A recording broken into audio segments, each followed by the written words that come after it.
Where did Joseph Smith get his ideas about the physical and spiritual gathering of Israel? Post contributed by BMC Team D and Sino Y Sharp 290. 또 그날에 이렇게 되리니 주께서 두 번째로 그의 손을 다시 펴사 남아있을 그의 백성의 남은 자들을 아수르에서 그리고 애굽에서 그리고 바드로스에서 그리고 구스에서 그리고 엘람에서 그리고 시날에서 그리고 하맛에서 그리고 바다의 섬들에서 도로 찾으실 것이니라. 니파이후서 21장 11절. 더노 1830년 9월 주님은 조셉 스미스에게 나의 택한 자들의 모임을 이루도록 부름받았다. 고 교리와 성약 29편 7절 말씀하셨습니다. 이 계시가 있은 후 열린 대회에서 회원들은 이스라엘의 집합을 시작하라는 지시를 받았고 이 주제에 관한 계시가 선지자에게 주어졌습니다. 후기 성도들은 결국 오하이오, 미주리, 일리노이, 로키 산맥 등 여러 지역에 모이게 됩니다. 그러나 초기 성도들은 또한 이스라엘의 모임에 육체적인 것 외에 영적인 요소가 있다는 것을 인식했습니다. 교리와 성약 29편 1절, 2절, 7절, 8절. 몰몬경은 조셉이 이스라엘의 영적 모임과 육체적 모임 사이의 연관성을 이해하는 데 도움이 되었을 것입니다. 이스라엘 집은 여러 차례 흩어졌습니다.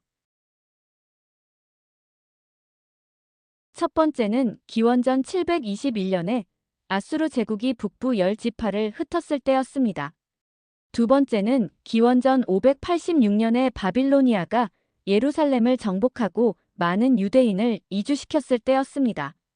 마지막으로 AD 70년에 로마인들은 예루살렘 성전을 불태우고 많은 유대인을 노예로 팔았는데 이는 니파이가 예언한 대로였습니다.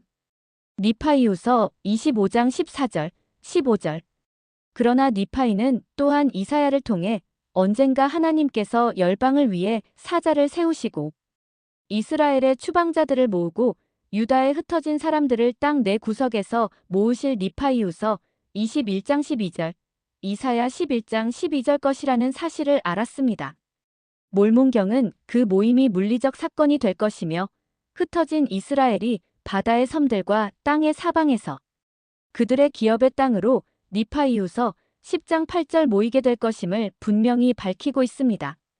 그리스도께서는 내가 그들과 맺은 성약을 기억하여 내가 때가 되면 그들을 모아서 그들의 조상들의 땅을 그들의 기업으로 그들에게 다시 주리라. 고 제3니파이서 20장 29절 말씀하셨습니다. 이는 약속의 땅으로의 물리적 귀환에 대한 약속으로 보이며 이것이 조셉의 마음속에 물리적 모임에 대한 생각을 심어준 한 가지 방법이었을 가능성이 있습니다. 그러나 몰몬경은 이스라엘의 집합에 대해 영적인 측면뿐만 아니라 육체적인 측면에서도 이야기합니다. 예를 들어 리하이는 모이는 것을 메시아에 대한 지식에 이르는 것과 동일시하는 것처럼 보였습니다. 그는 이스라엘 집이 흩어진 후에 다시 모여야 한다. 즉 참 메시아, 곧 그들의 주와 구속주를 아는 지식에 이르러야 한다고 말했습니다. 니파이전서 10장 13절, 14절. 또한 이스라엘 집이 이방인들에게 흩어진 후에 니파이전서 15장 17절 그들은 그들의 구속주와 그분의 교리의 요점을 알게 되어 그에게 나아와 구원받는 방법을 알게 될 것 14절이라고 가르쳤습니다. 이 가르침은 그리스도께 나아오는 것이 이방인에게 흩어진 자들을 위한 해결책임을 암시합니다. 리하이의 아들 야곱은 유대인들이 참 교회와 하나님의 우리로 회복될 것이며 그들이 기업의 땅으로 집으로 모이고 약속의 모든 땅에 세워질 것이라고 니파이후서 9장 2절, 이사야 14장 2절 말하며 영적 집합과 물리적 집합을 유사하게 연결시켰습니다. 그리스도 자신도 육체적 집합과 영적 집합을 연결해 주셨습니다. 그는 흩어진 내 백성이 내게로 와서 내 이름으로 아버지를 부를 수 있도록 제3니파이서 21장 27절 준비될 것이라고 말씀하셨습니다. 이어서 그는 그들이 그들의 기업의 땅으로 집으로 모이게 될 것이라고 말했습니다. 제3니파이서 21장 28절.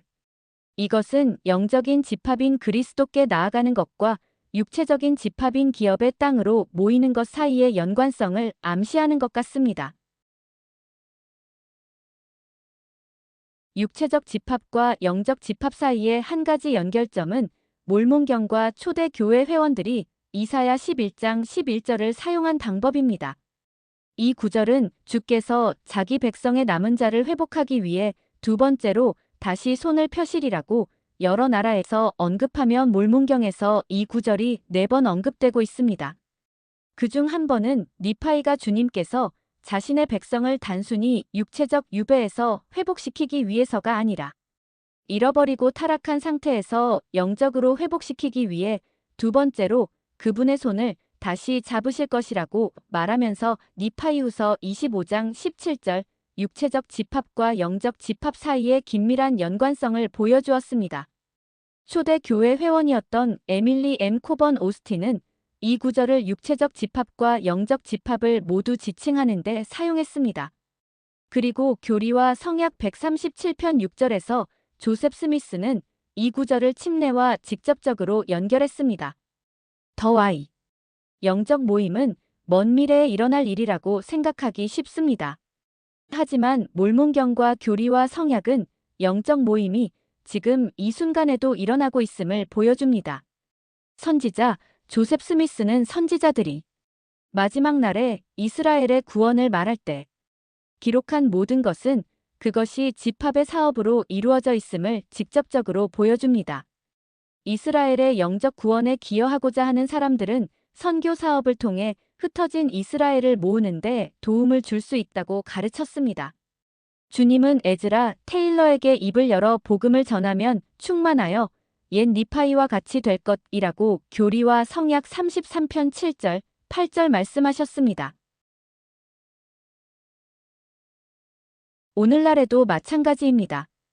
오늘날 사람들을 교회로 모으는 것은 전 세계가 모이는 장소가 될 수 있습니다. 조셉 스미스가 처음 성도들이 모일 지역을 밝혔을 때 캐나다의 한 여성이 잭슨 카운티가 모든 사람들을 모을 수 있을 만큼 큰지 물었습니다.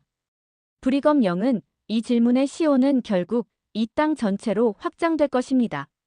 지구상의 구석구석에 시온이 없는 곳이 없을 것입니다. 모든 것이 시온이 될 것입니다. 우리는 가능한 한 많은 사람을 모아 축복하고 엔다우먼트를 줄 것입니다. 영성 모임에 참여하면 삶이 심오하게 변화할 수 있습니다.